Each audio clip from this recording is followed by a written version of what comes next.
Circle command లో explain జరిగింది. Circle command లో మనకు సబ్ ఉన్నాయి. Centre radius, centre diameter, 2 point, 3 point circle, tan radius plus tan అనేది ఇది ఎక్స్ప్లెయిన్ జరిగింది. ఈ రోజు మనం తెలుసుకోబోయేది రెక్టాంగులర్ మనకు పైన డ్రా అనే గ్రూప్ లో మనకు ఇక్కడ ఉంది చూడండి. ఇక్కడ దీనిపైన క్లిక్ చేయగానే మనకు కమాండ్ స్టార్ట్ అవడం జరుగుతుంది. స్పెసిఫై ఫస్ట్ కార్నర్ పాయింట్ అంటే మనకు ఈ స్క్రీన్ పైన ఎక్కడైనా మనం ఫస్ట్ ఆఫ్ ఆల్ ఇక్కడ క్లిక్ చేయాలి. క్లిక్ చేసిన తర్వాత further specify other corner point అంటే ఈ ఏరియా పైన ఎక్కడైనా మనం క్లిక్ చేయొచ్చు. క్లిక్ చేస్తే మనకు ఒక రెక్టాంగులర్ షేప్ లో డ్రా చేయడం జరిగింది. అయితే మనం ఖచ్చితంగా కొలతలతో గీయడానికి మనము ఒక రెక్టాంగులర్ గీయడానికి రెక్టాంగులర్ కు ఒక షార్ట్ కట్ కీ కూడా ఉంటుంది. అది REC ఎంటర్. చూడండి స్పెసిఫై ఫస్ట్ కార్నర్ పాయింట్ చూస్తున్నాను. క్లిక్ చేస్తున్నాను. ఫస్ట్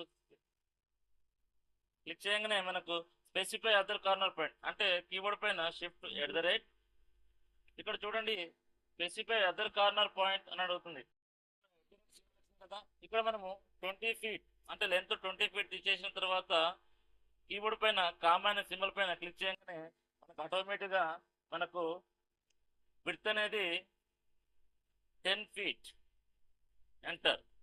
ఇక్కడ చూడండి మనకు ఇక్కడ ఒక రెక్టాంగులర్ బాక్స్ లాగా కదా. మనం ఏమి ఇచ్చినాము, లెంత్ వచ్చేసి 20 ఫీట్, విడ్త్ వచ్చేసి 10 ఫీట్. ఇక్కడ మనకు ప్రీవియస్ క్లాస్ లో డిస్టెన్స్ కమాండ్ అనే కమాండ్ తెలుసుకున్నాం కదా.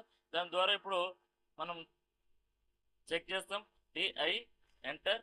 చూడండి ఇక్కడ స్పెసిఫై ఫస్ట్ పాయింట్ ఇక్కడ నుంచి నాకు ఇక్కడ కావాలనుకున్నా కాబట్టి చూడండి ఇక్కడ 20 ఫీట్. నెక్స్ట్ వచ్చేసి సేమ్ అదే కమాండ్ మనము కంటిన్యూ చేయాలంటే మనం స్పేస్ బార్ కానీ ఎంటర్ కానీ చేయాలి. చేసిన తర్వాత మనకి ఇక్కడ specify first point, second point. చూడండి ఇది మనం 10 ఫీట్ ఇచ్చినాం కదా.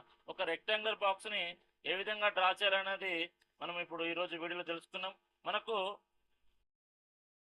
రెక్టాంగులర్ కమాండ్ లో చాంపర్, ఎలివేషన్, ఫిల్లెట్, థిక్నెస్, విడ్త్ అనేది మనం నెక్స్ట్ వీడియోలో తెలుసుకుందాం. మీకు ఈ వీడియో నచ్చినట్టయితే లైక్ చేయండి, షేర్ చేయండి, సబ్స్క్రైబ్ చేయండి. మీకు ఏ కమెంట్ పైన మీకు డౌట్స్ ఉంటే మీరు కామెంట్ రూపంలో చేయండి, నేను దానిని ఎక్స్ప్లెయిన్ చేస్తాను.